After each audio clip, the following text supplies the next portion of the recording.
አርበኛ ጸዳሉ ደሴ ትላንትና እጅ ሰጥ አሰላለፍ ቀየረ ገለመሌ ምናምን እንደዚህ ተረተው በቃ መክዳቱ ከተረጋገጠ በኋላ ከሃዲ ነው በቃ ክደዋል ነው የሚባለው እንጂ እንዲህ ነው የምን አሰላለፍ ነው የሚቀየረው? በአበባ ምናምን ታጅቦ አቀባበል ሲደረግለት ነው ያሰላለፍ ለውጥ ነው የምናምን ለውጥ ነው ምናምን ምንድነው ያሰላለፍ ለውጥ?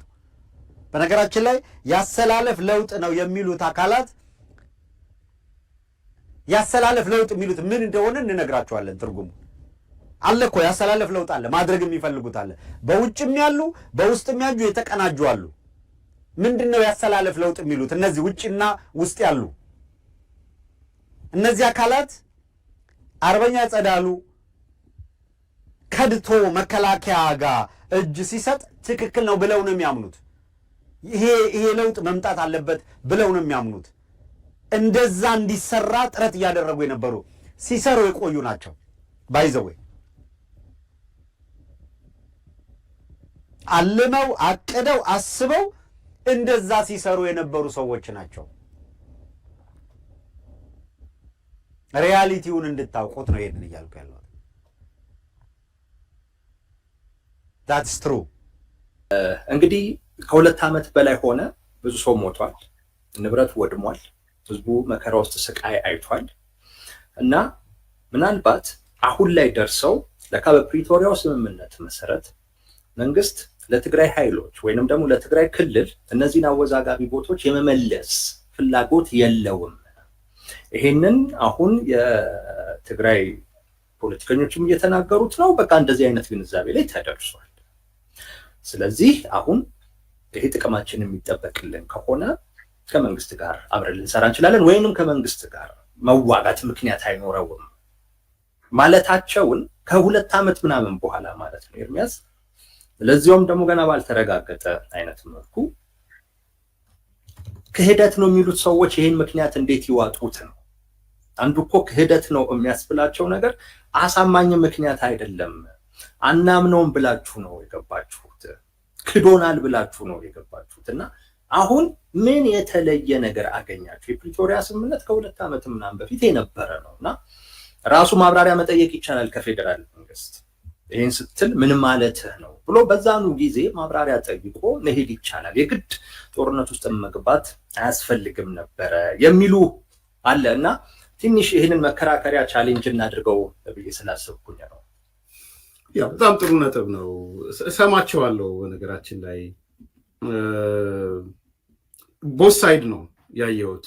ኢቭን የእስክንድር ቡድን ውስጥም ሚዲያው አካባቢ የመመለከተው የሱ ዙሪያ ያሉትም ለሁለት ተከፍለዋል እንዳየዋቸው።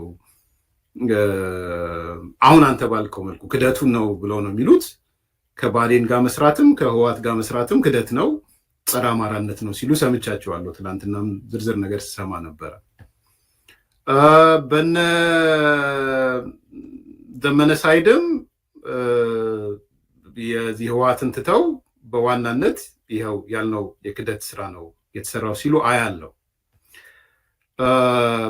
እኔ እንደዛ ማልወስደው በእነሱ ውስጥ ስላልከኝ ማለት ነው።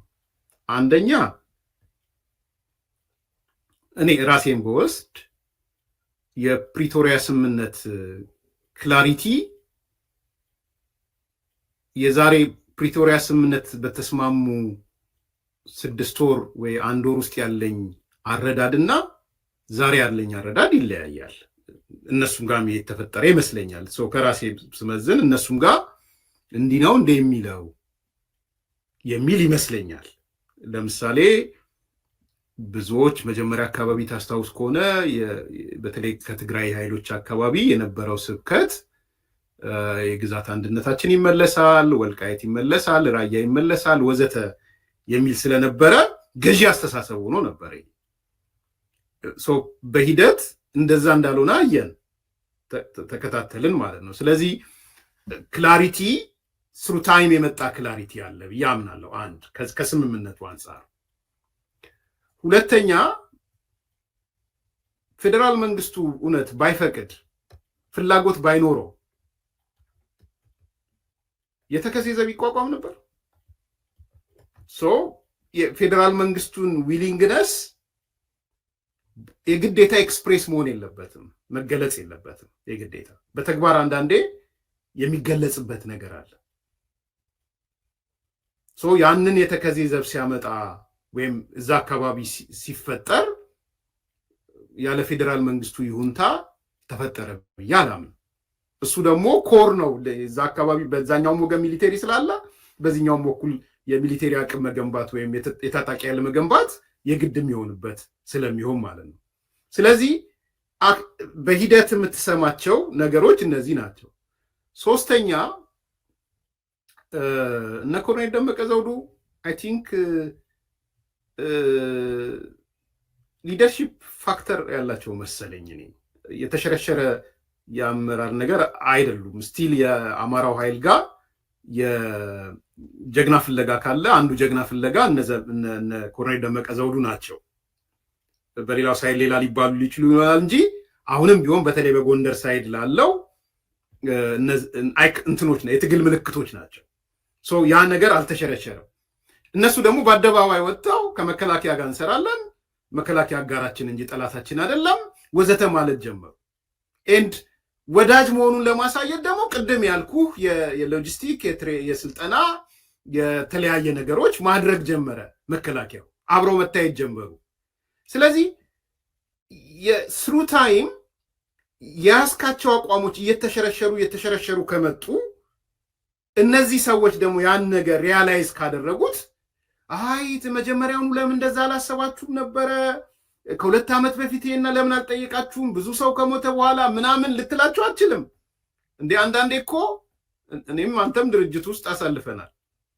የሆነ የ2 ዓመት ፕሮሰስ ትቀጥልና 3ኛው ዓመት ላይ እስቲ ቆመን እንገምግም ትላለህ እኮ። የታወቀ ነው። የቲፒኤልኤፍ ያን ሲያደርግ ነበር። እኔ ኢህአዴግ የነበርኩት ያን ሲያደርግ ነበር። የኤርትራ ጦርነት በኋላ ይሄ ነገር ሲደረግ ነበር። ምንድነው የተፈጠረው? የኤርትራ ጦርነት በኋላ ይሄ ነገር የምናውቀው ነው፣ በህወሓት ውስጥ የተፈጠረው። ስለዚህ የሆነ ሰዓት ላይ የ2 ዓመት የ800 ቀን ወይም የ900 ቀን ጉዟችንን አይተናል።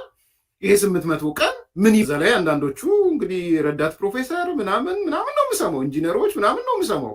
ሽፍቷ ብቻ አይደሉ፣ ከዩኒቨርሲቲ ለቀው የሄዱ ሰዎች ናቸው። ኮዝ አላቸው ብዬ አምናለሁ። እኔ ኮዛቸውን ቅድም ያልኩ ነው። ዋናው ማጠንጠኛ ኮዙ ያ ነው ብዬ አምናለሁ፣ ወልቃይት ነው ብዬ። ስለዚህ ቁጭ ብለን እንገምግም፣ እንመርምረው፣ ኮስት ቤኔፊቱን እንስራ። የትኛው ጥቅም ነው የትኛው ኮስት የለውም እኮ እያልኩ አይደለም። ኮስት ቤኔፊት ነው የሰሩት። ዩዥዋሊም ዲሲሽን ኮስት ቤኔፊት ነው። ኮስት ከቤኔፊት ከበለጠ ትተወዋለህ፣ ቤኔፊት ከኮስት ከበለጠ ዲሲሽን ትሰጣለህ። ስለዚህ የጥልቅ ትንታኔ ውጤት ነው ብዬ ነው ማምነው እኔ። የጥልቅ ትንታኔ ደግሞ የሚለካው በስትራቴጂ ጥቅም አንጻር ነው የምለካው ብዬ ነው ማምነው። ያ እሞትለታለሁ ያልከው ኮዝ ከሱ የሚመነጭ ነው። ስለዚህ እኔ ስሩ ታይም ያገኟቸው ክላሪቲዎች አሉ ብዬ ስለማምን እኔ አሁን አንተንም ብጠይቅህ የአማራ ክልላዊ መንግስት አጌነስት ወልቃይት ቆሟል ብለህ ታስባለህ? እኔ አላስብም። እንዳልኩት የድብቅ በጀት መድቧል ብዬ ስለማስብ፣ ሚዲያ ላይ የሚያደርገውን ጦርነት ስለማይ፣ የጎንደር ክልላዊ መንግስት የጎንደር አስተዳደር ክልል አደረኩት እንዴ? የጎንደር አስተዳደር እንደዛ ነው ብለህ አላስብም። እኔ ምንድነው ከጎንደር አስተዳደር ጋር ኢዘር ኤኒ ጀስቲፊኬሽን ልትዋጋበት የምትችለው? ይሄ አካል ደግሞ የፌዴራል መንግስቱ አካል ነው። ስለዚህ እኔ ከጥልቅ እሳቤ ከጥልቅ ትንታኔ ኮስት ቤኔፊት አናሊሲስ ከመስራት ቤኔፊቱ ከኮስቱ በልጦባቸው የመጡ አካላቶች አድርጌ ነው ማስበው። ሲወጡ አሁን ወደ ፌዴራል መንግስቱ ሲገቡ የሰላሙን ሲጀምሩ ኮዙን ድሮፕ ካረጉ እሱ ሌላ ጥያቄ ይሆናል። ከዛ በኋላ ድሮፕ ካረጉ ግን ድሮፕ የሚያደርጉ አይመስለኝም። እኔ ጠርጥር ብትለኝ ከፊሉን ኃይል በተለይ የጎንደሩን ሰብስበው የተከዜ ዘብ ውስጥ የሚከቷቸው ነው ይመስለኝ። አሁንም ግምት ነው የምናገረው፣ የማውቀው ነገር የለም። ግን እንደተሰበሰቡ ሂዱና ተከዜ ዘብ ግቡ የሚሏቸው ነው የምጠብቀው። ወይም የተከዜ ዘብ አመራር ሁሉ ሊያደርጓቸው ይችላል። ይቀበሏቸዋል አይቀበላቸውም ባላቅም። ስለዚህ የበለጠ ኮዛቸውን የሚያጠናክር ነገር ነው እና ከማሰላሰል ከማሰብ ከስሜት የወጣ ነገር ያደረጉ አድርጌ ነው ማስበው። የጸዳሉ ድምፅ እናሰማችኋለን። እኛ ከ2 ከ3 ቀናት በፊት የአገዛዙ ካድሬዎች ጸዳሉ እጅ ሰጥቷል ሲሉ ኖ ዌይ ትክክል አይደለም ብለናል። ለምን የሚለውን እናሰማችኋለን። አሁን ልክ ያገዛዙ ሰዎች እኛ ጋር የውልህ እንደዚህ ጥፍ የለም። የግንባር ስጋ ፊት ለፊት ነው። እውነት የሚመርብ እንኳን ቢሆን እንጎነጨዋለን። ከተሳሳትን ተሳስተናል ለምንለው ለምን ብለን ነው እንዳልሳሳት ሆኜ ተፈጠርኩ አይደለሁም። ስህተት ከሰራን ስህተት ነው፣ ትክክል አይደለም ነው የምንለው። ያገዛዙ ሰዎች ግን አርበኛ ጸዳሉ ደሴ እጅ ሰጥተዋል እያሉ ሲጽፉ በቀጥታ ወደ አርበኛ ጸዳሉ ተደወለ። ከዚሁ አርበኛ ጸዳሉ በህልምም በውንም የሚታሰብ እንዳልሆነ ነው የተናገረው በወቅቱ። ስለዚህ አርበኛ ጸዳሉ ከድቷል የሚባለው ስህተት ነው። ለምን እንደወረደ የራሱ ቃል የራሱ አንደበት በጭራሽ ይህንን አላደረግኩም፣ አልከዳሁም፣ የትም አልሄድኩም፣ ስሜን ሲያጠፉ ነው የሚል መልስ ነበር የሚሰጠው። ተመልከቱ፣ አርበኛ ጸዳሉ ለአንድ ወይም ለሁለት ሳምንት የት እንደነበረ ከማን ጋር እንደነበረ እናውቃለን።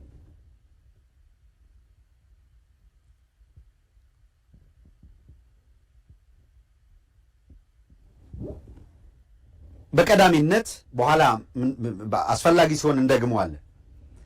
አርበኛ ጸዳሉን ከድተዋል እየተባልክ ነው፣ የእውነት ይህንን ህዝብ ከድተህ እየሄድክ ነውን ተብሎ ለቀረበለት ጥያቄ አጠር ያለች መልስ ሰጥቶ ከዛ መልሼ ማብራሪያ ሰጥበታለሁ ካለ በኋላ ስልኩን ዘግቶ ጠፍቷል። ስንከታተል ነበር ጉዳዩን። አልካድኩም ያለውን ቃሉን ግን ይዘን መቼም ከባዴን ካድሬ በላይ ጸዳሉ አልካድኩም እያለ አይክዳል ልለው አልችልም። እዛው ያለ አርበኛ ግን እናሰማችሁ። እንግዲህ ብዙ ይወራል፣ ብዙ እንትን ይላል። እኔ ባለሁበት ቦታ ነው ያለሁት እንጂ ሌላ በሚወራው ልክ እውነት እንዳልሆነ መግለጽ ነው። ጽፌ ልቅረብ እንግዲህ እስኪ አንድ ቆይ ጽፌ ልቅረብ። ስንት ደቂቃ ልስጥህ? 5-3 በቃ ተዘጋጅበትና። እሺ አሁንም እንድገመው።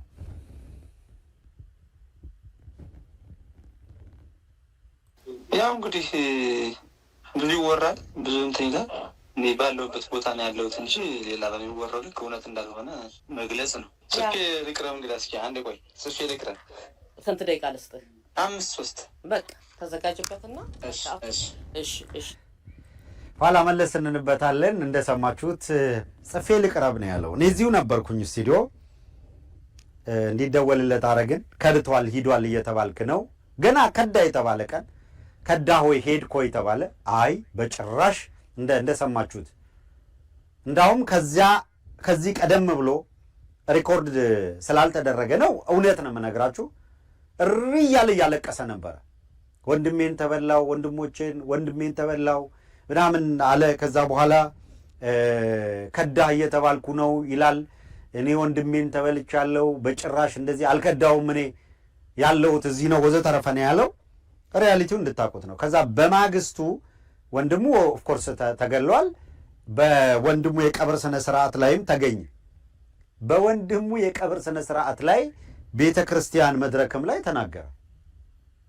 ቤተ ክርስቲያን መድረክ ላይ ይሄንን እዛ ያሉ ሰዎች ደግሞ ነገሩን። ምን ብለው ነገሩን? ጸዳሉ ቤተ ክርስቲያን ወንድሙ የቀብር ስነ ስርዓት ላይ እኔ በጭራሽ አልከዳውም አለ። ከዳህ እያሉ ስሜን እያጠፉ ነው፣ እኔ አልከዳውም አለ። አያችሁ፣ አሁን ለጸዳሉ መከላከያ ጋር ሄዶ በአበባ አቀባበል ሲደረግለት አልከዳሁም ብሎ ነው የሚያምነው ማለት ነው። በወቅቱ እጃቸው ላይ ሆኖ አሁን ደግሞ ሌላ ጀስቲፊኬሽን ለማምጣት አይ ወንድሙ ስለተገደለ እንደዚህ ስለተገፋ ወዘተረፈ እንደዚህ አይነት ተረታችሁንም ትተዋላችሁ። ጸዳሉ አልከዳሁም ሲል አልከዳም የሚለውን ነገር ተናግረናል። አልከዳውም እያለ እያጭበረበረ መክዳቱን ግን ካረጋገጥም በኋላ ጸዳሉ የት ነበር የነበረው? ከማን ጋር ነበር የከረመው? አርበኛ ከፍያለው ደሴ በሚገደልበት ጊዜ ጸዳሉ የት ነበር የነበረው? ቀደም ሲል አይደለም ወይ ግንኙነቱ? ኦሎምዞ ሰደን እንደው ድንገት ብድግ ብሎ ነው የሄደው? አይደለም፣ ንግግር ይፈልጋል። ዲል መሳሪያ ይዞ ነው የሄደው። በዙሪያው ያሉትን ማግባባት ይጠይቃል። አስከድቶ ይዞ ለመሄድ ይሄ ቤት ስራ ነበረ።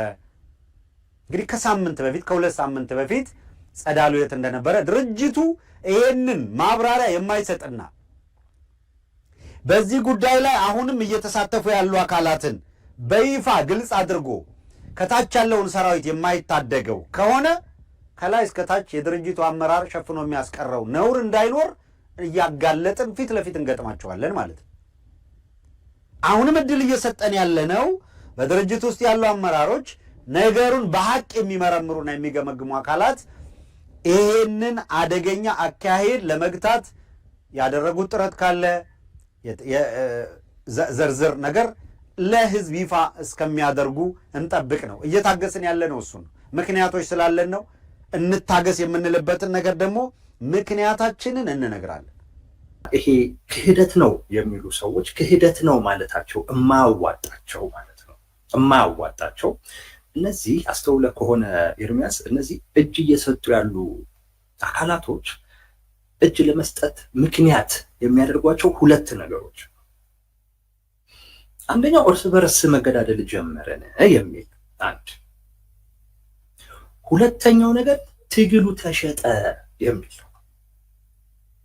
ትግሉ ተሸጠ የሚል።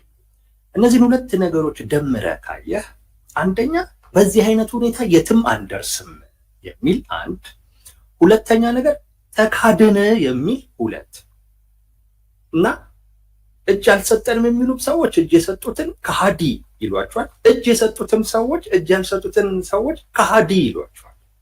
ክዳችሁናል ነው የሚሏቸው። ትግሉን ሸጣችሁብናል፣ ለአማራ ጠላቶች የአማራን ግዛት ሸጣችሁታል ነው የሚሏቸው። ሰው ለምንድን ነው አሁን የምንታገለው ነው? እንግዲህ ተመልከት፣ እንዲህ እያሰቡ ባለበት አይነት ሁኔታ ከፌዴራል መንግስት ጋር ያለውን ጦርነት ቢያስቀጥሉ የኃይል ሚዛኑ ወዴት ነው የሚያደላው ነው? ኦልሞስት መስጠት ነው የሚሆነው። ገባ? ለመስጠት ነው ወይ የምንዋጋው? ኦልሬዲ ሸጣችሁት እኮ። ስለዚህ የሸጣችሁትን ነገር አሁን ብንዋጋ ለማን ነው አቅም የምንሆነው? አሁን የፌዴራል መንግስቱን ብንወጋ ለቲፒኤልኤፍ ነው አቅም የምንሆነው። እኛ ደግሞ ጫካ የገባ ነው ለአማራ ኮዝ እንጂ የቲፒኤልኤፍን ፍላጎት በተዘዋዋሪም ቢሆን እንዲሳካ ለማድረግ አይደለም የሚል እና ክዳችሁናል ነው የሚሉት። እና አንተ እንዳልከው ገምግመው እና አሁን ላይ ግን እንዲወስኑ ግን ያደረጋቸው ነገር ከረንትሊ ሌሎች የፋኖ ኃይሎች ሸጡት። በተለይ ይሄ አፋብኃን የሚባሉት ማለት ነው። በተለምዶ የነዘመነ ቡድን ነው እንግዲህ ሸጧል ተብሎ የሚጠረጠሩ። እሱን ሸጣችሁት እና አሁን እኛም የፌዴራል መንግስትን እንውጋ። አሁን የፌዴራል መንግስት ደግሞ ከቲፒኤልኤፍ ጋር ሊዋጋ ነው። ከዛ እኛም የፌዴራል መንግስትን ስንዋጋ የአማራ ኮዝ ምን ሆነ ነው? የአማራ ኮዝ በቃ አቅም ነው የሚያጣው። ይሄ የወልቃይት የራያ ምናምን የሚባሉ በቀላሉ ቲፒኤልኤፍ ሊወስደው ይችላል። የፌዴራል መንግስት እንደራሱ ጉዳይ አድርጎ ሊዋጋለት አይችልም። ከዚህም ቀደም እኮ ግዛት የማስመለስ ጦርነት ውስጥ አይደለንም እኛ ነው ያለው። ያ ማለት ሁላችንም ግዛት ለማስመለስ አይደለም ይሄድ ነው፣ ግዛት ለማስመለስ የሚዋጋ ነበር እኮ። አሁን ግን እንደዛ አይመስለኝም ቴዲ፣ ጨርስ እንጂ አይመስለኝም። አሁን ግዛት አንደበታቸው የሚወጣም አይመስለኝም። ፌዴራል በፊትም ግዛት ለማስመለስ አይደለም እኮ ነው ያኔ እነ ታዬ ደንዳ የሆነ ቤኒሻንጉል ጉሙዝ ምናምን ወደኛ ይመጣል ብለው ሰግተው፣ ቤኒሻንጉል ጉሙዝ እኮ እንደ ብልጽግና ፓርቲ እኮ ነው የግዛት ማስመለስ አይደለም ብሎ ሲዳማ ክልል እንደ ፓርቲ ደንግጠው ነበረ። ምክንያቱም ነግበኔ አይነት ስሜት ተሰማቸው። አሁን ግን እንደዛ አይደለም። የሱሊማን ደደፎን ጽሁፍ አምባሳደር ሱሊማን ብታየው እንግዲህ የኦሮሞ ተወላጅ ነው፣ የኦሮሞ ብልጽግና ውስጥ ነው ያለው ወይ ወዘተ ወዘተ። የአይነት አቲቲዩድ አሁን የለም በፌዴራል መንግስት አካባቢ። እኔ ያኔም ሊኖር አይችልም ነው የምለው። የፌዴራል መንግስት እንዴት ነው ግዛት ለማስመለስ የሚዋጋው? ነው ሁሉም ግዛቱ እኮ ወዴት ሊያስመልሰው ነው? ያኔም ቢሆን ግዛት ለማስመለስ የተዋጋ አለ። የአማራ ኃይሎች ግዛት ለማስመለስ ነው እነሱ በግልጽ ለ20 ምናምን ዓመት ከኛ በጉልበት የተወሰደብንን ነገር ለማስመለስ ነው የተዋጋ ነው እና አስመልሰናልም እኮ ነው። አሁን የሚቀረን ህጋዊ እውቅና ነው የምንፈልገው። ህጋዊ እውቅና ነው። የፌዴራል መንግስት ግን ያው እሱ እንደሚለው ህግ ለማስከበር ነው የዘመቱት ነው የፌዴራል መንግስት። አሁን ላይ እነዚህ በአብዛኛው ከአንድ አካባቢ የሆኑ ሰዎች እጅ እየሰጡ ያሉበት ምክንያት አሁን ቅድም ያልኩህን ይመስለኛል። አሁን በዚህ ሰዓት ከፌዴራል መንግስት ጋር በተለይ በቲፒኤልኤፍ እና በፌዴራል መንግስት መካከል ጦርነት ውስጥ ሊገባ ባለበት አይነት ሁኔታ የኛ ግማሽ የሚሆኑ አካላቶች የወልቃይትን የራያን ጉዳይ እነሱ እንደሚሉት እገዛ ለማግኘት ሲሉ በሸጡበት አይነት ሁኔታ እኛ ከፌዴራል መንግስት ጋር መዋጋት ውጤቱ ምንድነው የሚለውን የገመገሙት ይመስለኛል። እሱን አይተው ውጤቱ የታገልንለትን ነገር መንግስትም ሸጦብናል ወይም ክዶብናል ብለን አሁን እንደገና ጫካ ውስጥ የገባንበትን ነገር ማጣት ነው የሚሆንብን። መዝነውት ማለት ነው ማጣት ነው የሚሆንብን።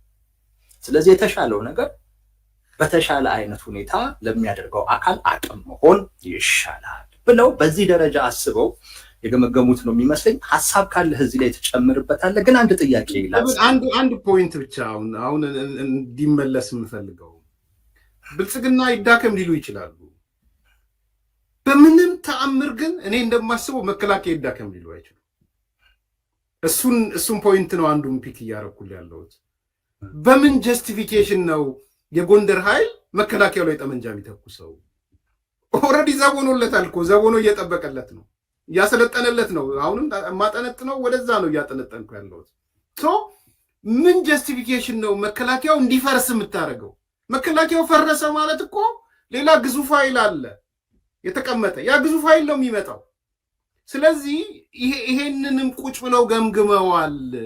እኔ አሁን መመለስ ካለባቸው እነዚህ በክደት ወዘተ የሚሉት በእስክንድር ቡድንም ውስጥ ያለው በዛ በዘመነ የሚባለው ቡድን ውስጥ ያሉት የጎንደር ኃይሎች መከላከያን ሊዋጉበት የሚችሉት ኢዜር ኤኒ ጀስቲፊኬሽን ብልጽግናን ይዋጉት እንደ ፓርቲ መከላከያን ሊዋጉበት የሚችሉት ግን ኢዜር ኤኒ ሲንግል ሪዝን የሚል ጥያቄ ነው ማነሳው።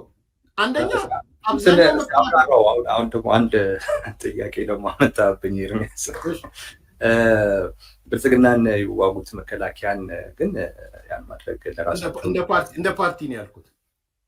ትንሽ አብራራው ማለት የሆነ ለእኔ ሁለቱ አንድ ናቸው ብዬ ስለማስብ ለብዙዎቻችንም እንደዛ ነገር ስለሆነ ከአጭር ጊዜ አኳያ ከአጭር ጊዜ አኳያ ምክንያቱም እኔ አንደኛ የማስበው መከላከያ ራሱን የቻለ ኤንቲቲ ነው ብዬ ነው የማስበው። ቴዲ መከላከያን ስደግፍም ብልጽግናን እየደገፍኩ አይደለም ደግፈው። መከላከያ እኔ በክሪቲካል ሳፖርተር ነኝ የመከላከያ ማንም ቢል ማለት ነው። መከላከያ የምደግፍበት ምክንያት ግን መከላከያ ብልጽግና ስለሆነ አይደለም። ሎንግ ተርሙንም አይቼ ነው። እኔ ኢትዮጵያ እንደ ሀገር መቆየት ካለባትም ከኢህአዴግ መማር አለብን፣ ከህወሓት መማር አለብን ብዬ ነው የማስበው። ህወሓት ትልቁ ችግር ምንድን ነው? በፓርቲውና በመከላከያ መካከል የአንድ ግልባጭ አደረገው። እንደውም የመጨረሻዊ ፓርቲያችን የመጨረሻ ምሽግ መከላከያችን ነው የሚል ሰነድ ሁሉ እስከ ማዘጋጀት ሄደ። በአብዮታዊ ዲሞክራሲ አጠመቀ። መጨረሻ የአብዮታዊ ዲሞክራሲ የመጨረሻ ምሽግ መከላከያ ነው ይላል እኮ ሰነዱ። አሁን ላይ ቢያንስ ቴዎሬቲካሊ ከምሰማው ነገር ቢያንስ የመከላከያ ጀነራሎች ከሚናገሩት ነገር ተነስቼ በተወሰነ መንገድ ከፓርቲው ዲሶሴት ለመሆን ሲያስቡ አያለው፣ ሲያደርጉት አያለው፣ ሰነዶቹን አንብቤ ያለው። ከፓርቲው አንጻራዊ በሆነ መልኩ ነፃነቱን የጠበቀ መከላከያ እየተፈጠረ ያለ ይመስለኛል። ስለዚህ ብልጽግናን ይዋጉ ስልህ እንደ ፓርቲ ይዋጉት። ምናልባት አይዲዮሎጂካል የሆነው ነገር ብልጽግና እንደ መንግስት ፕራግማቲክ ነኝ ያለውን ሊበራል አስተሳሰቡን ዋቴቨር ብቻ ፖለቲካ እምነቶቹን ለአማራ አይመጥንም ለጎንደርም አይሆንም ብለው ይዋጉት። አይዲዮሎጂካል ኮንቴክስቶቹና የሚሄድበትን የመንግስት አቅጣጫ።